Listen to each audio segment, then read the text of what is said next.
সুপ্রিয় দর্শক, জীবনের গল্পে আপনাদের স্বাগতম। ক্যামেরার সামনে দাঁড়িয়ে আছে এই মুহূর্তে একটি বোন। আমরা শুনবো তার জীবনের গল্প। আসসালামু আলাইকুম আপু, কি অবস্থা, কেমন আছেন? ওয়ালাইকুম আসসালাম ভাই, ভালো আছি। আপনার কি অবস্থা? আপনি কেমন আছেন? এই তো আলহামদুলিল্লাহ ভালো আছি। আপনার নাম কি, আপনি কোথা থেকে এসেছেন? আমার নাম পায়েল, আমি চাঁদপুর থেকে এসেছি। আপনার নাম পায়েল, চাঁদপুর থেকে এসেছেন। আপনার বয়স কত? 20 বছর। 20 বছর বয়স। আপনার বিয়ে শাদী হয়েছে? না, বিয়ে শাদী হয়নি। বিয়ে শাদী হয়নি? কি জন্য বিয়ে শাদী হয়নি? বিয়ে শাদী হয়নি কারণ আমার বাবা অসুস্থ। অনেক জায়গা থেকেই বিয়ের কর্মী এসেছিল, কিন্তু টাকা পয়সার কারণে আমার বাবা আমার বিয়ে দিতে পারেনি। আচ্ছা ঠিক আছে। আপনার আব্বু অসুস্থ, প্যারালাইসিস উনি, না? জি। আপনার আম্মু কি করেন? আমার আম্মু এখন কিছু করে না। আগে আমার আম্মু একটা বাসায় কাজ করতো, তার পাশাপাশি আমিও কাজ করতাম। কারণ ওনার তো বয়স হয়েছে, উনি তো এখন আর কাজ কাম করতে পারে না। আমি কাজ কাম করি, উনিও মাঝে মাঝে একটু একটু করে। সেভাবে আমাদের সংসারটা অনেক কষ্ট করেই চলতেছে। আচ্ছা আচ্ছা ঠিক আছে, বুঝতে পেরেছি। আচ্ছা, আপনার বড় কোনো ভাই নেই? না, আমার বড় কোনো ভাই নেই। একটা বোন ছিল, তার বিয়ে হয়ে গেছে, কিন্তু তাদের সাথে আমাদের কোনো যোগাযোগ নেই। আপনার বোনদের সাথে আপনার কোনো যোগাযোগ নেই? না। তো এখন সংসারটা কোনো রকম চলছে? হ্যাঁ, অনেক কষ্ট করে এখন সংসারটা চলছে, যেহেতু বাবা অসুস্থ, কাজ কাম করতে পারে না। মা আর আমি আছি, আমরা দুজনেই সংসারটা চালাচ্ছি। আচ্ছা আচ্ছা ঠিক আছে, বুঝতে পেরেছি। তো আপনি আমাদের এখানে কি জন্য আসছেন সেটা একটু বলবেন? একটা ভালো মনের মানুষের জন্য, যে আমাকে বিয়ে করবে, যে আমার পাশে থাকবে, আমাকে ভালোবাসবে। আমি যাতে তার সারা জীবন তার সাথে থাকতে পারি, কারণ ছোটো থেকেই তো অনেক কষ্ট করেছি। যদি তার কাছে থেকে একটু সুখ পাই। আচ্ছা, আপনার কেমন ছেলে পছন্দ? সে যেরকমই হোক, তাতে আমার কোনো সমস্যা নেই। শিক্ষাগত যোগ্যতা থাকতে হবে?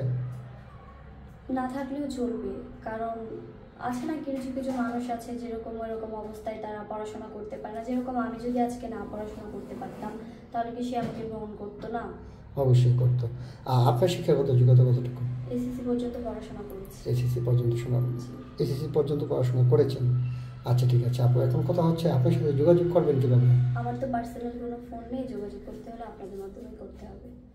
আপনি তো মাশাআল্লাহ দেখতে শুনতে অনেক সুন্দর, তো এমনিতেও দেখতে মনে হচ্ছে স্মার্ট। তো ফোন নেই কেন বললে তো কেউ বিশ্বাস করে না।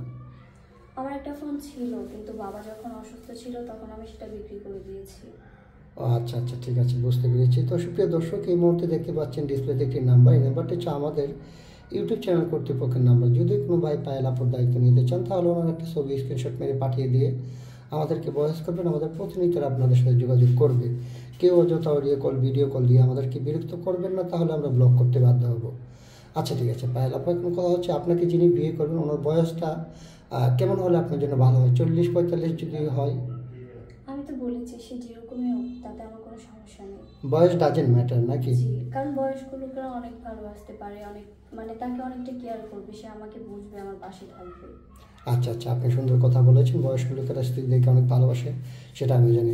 আর একটা কথা, অনেকের ভাইয়ের স্ত্রী মারা যায়, চলে যায়, পরক্রিয়া করে অন্যজনের সাথে চলে যায়, অথবা বাচ্চা কাচ্চা হয় না, সেটা জন্য দ্বিতীয় বিয়ে করতে চায়। ওইরকম কোনো ভাই যদি আপনাকে বিয়ে করতে চায়, আমি বুঝবো, আমার কোনো সমস্যা নেই। বিবাহিত পুরুষের কাছে আপনি কি জন্য বিয়ে বসবেন? আপনার তো এখনো বিয়ে শাদী হয়নি। কারণ তার কাছে যদি আমার বিয়ে হয়, তো সে আমাকে মানে অনেকটা কেয়ার করবে, অনেকটা ভালোবাসবে, আমার কাছে টাকা পয়সা চাইবে না।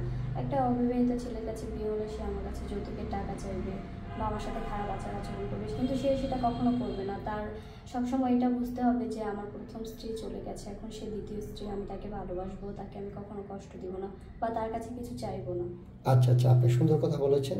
পায়েল আপু, নামাজ কালাম পড়া হয়? জি, নামাজ কালাম পড়ি। নামাজ কালাম পড়েন। তো আপনি বিয়ের পর স্বামীকে নিয়ে কোথায় ঘুরতে যাওয়ার ইচ্ছে আছে? সৌদি আরবে যাওয়ার ইচ্ছা আছে। সৌদি আরব যাওয়ার ইচ্ছা আছে। আল্লাহ যেন আপনার সেই মনে আশাটাকে পূর্ণ করে।